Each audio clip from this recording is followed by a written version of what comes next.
बोलिए राज रामचंद्र की।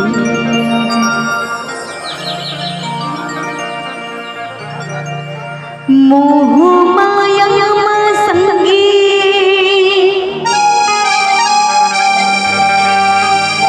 तेरे जन भुलाना,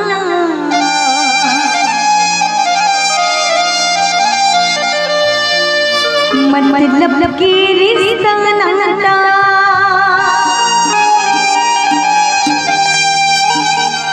मतलब के जमाना।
नहीं जावे संगमा तोरी बंगला गाड़ी, एक जन जाना पड़ेगी सुनने ले संगवारी।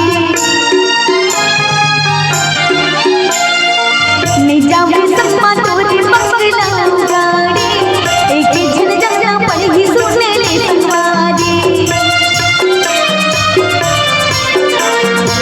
छुट जाएगी घर दुआरी ओ संगी संगवारी, छुट जाएगी घर दुआरी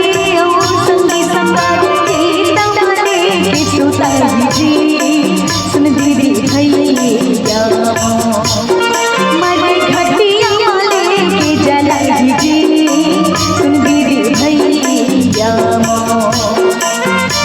विधि के लिखना कोनो नहीं जान सके, प्रभु के महिमा ना कोनो नहीं जान सके।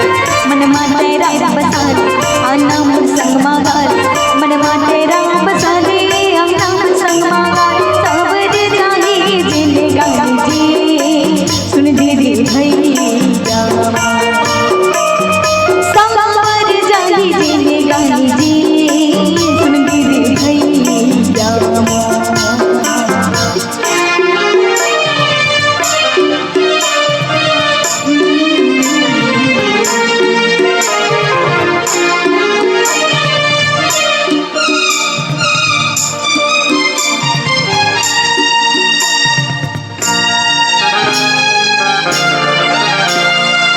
मोह माया संगी तेरा जन भुलाना, मतलब